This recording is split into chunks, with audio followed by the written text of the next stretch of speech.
Hello beautiful people, welcome to routine diary. రెగ్యులర్గా cooking కోసం use చేసే ఐటమ్స్ అన్నీ కూడా ఎలా ఆర్గనైజ్ చేసుకున్నానో సింపుల్గా ఈ వీడియోలో చూపిస్తాను. సో వీడియోని ఎండ్ వరకు చూడండి, మీకు కూడా యూజ్ అవ్వచ్చు. సో నా డైలీ కుకింగ్ ఐటమ్స్ అన్నీ కూడా తక్కువ క్వాంటిటీలో ఈ 2 కబోర్డ్స్లోనే నేను ప్లేస్ చేసుకుంటానండి.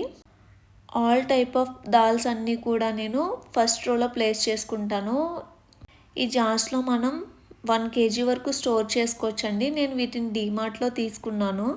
ఆల్ టైప్ ఆఫ్ దాల్స్ అన్నీ కూడా నేను వీటిలోనే స్టోర్ చేసుకుంటాను రెగ్యులర్ బేసిస్లో. అలాగే వీటిలోనే సేమ్ మోడల్లో 1/2 kg జార్స్ అండి ఇవన్నీ. వీటిలో జీరా, రెడ్ చిల్లీ పౌడర్, సాల్ట్ ఇలా రెగ్యులర్గా యూజ్ చేసేవన్నీ కూడా నేను హ్యాండీగా ఉండడం కోసం తక్కువ క్వాంటిటీలో నేను ఇలా స్టోర్ చేసుకుంటాను.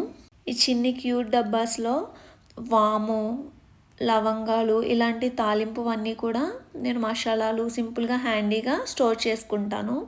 ఇది అరకు కాఫీ పౌడర్ అండి, గ్లాస్ జార్లో స్టోర్ చేశాను. సో లాంగ్ టైం యూజ్ చేసుకోవచ్చు పాడవకుండా అని. ఇంకా ఇది ధనియా పౌడర్,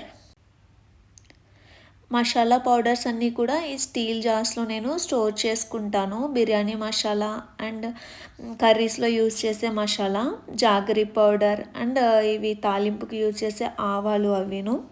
ఇలా అన్నీ తక్కువ క్వాంటిటీలో తీసుకోవడం వల్ల మనం రోజు కష్టపడక్కర్లేదు. ఈజీగా కుకింగ్ టైం అనేది కూడా మనకి సేవ్ అవుతుంది. అలాగే ఈ కబోర్డ్లో వచ్చేసి మొత్తం అన్నీ కూడా ఎక్కువ క్వాంటిటీలో దాల్స్ అనేవన్నీ నేను ఈ కబోర్డ్లో ఇలా పెద్ద జార్స్లో స్టోర్ చేసుకుంటానండి. 1 ఇయర్కి సరిపడా నేను దాల్స్ అన్నీ పర్చేస్ చేసేస్తాను సమ్మర్లోనే.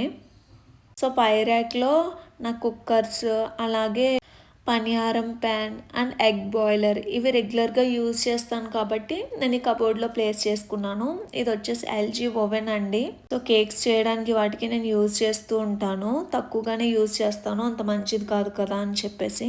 రీహీట్ చేయడానికి కూడా దీన్ని యూజ్ చేస్తాను. అలాగే నాది గ్రైండర్ వచ్చేసి ఉషా కోరోసెల్ అండి, బాగా యూజ్ అవుతుంది. మనకి 1/2 kg గ్రైండర్ ఇది. 1/2 kg దాల్ క్వాంటిటీ పడుతుంది ఇందులో. మనకి 10 years వారంటీ వచ్చింది. అండ్ నా మిక్సీ వచ్చేసి ప్రీతి జోడియాక్ అండి, రఫ్ అండ్ టఫ్గా యూజ్ అవుతుంది. సో ఇదండి సింపుల్గా నా కిచెన్ టూర్ పార్ట్ 1. పార్ట్ 2లో నేను క్లియర్గా మొత్తం అన్నీ ఎక్కడ పర్చేస్ చేశానో అన్నీ కూడా నేను డీటెయిల్గా చూపిస్తానండి. వీడియో నచ్చితే కనుక లైక్ చేసి, షేర్ చేసి, సబ్స్క్రైబ్ చేసుకోండి.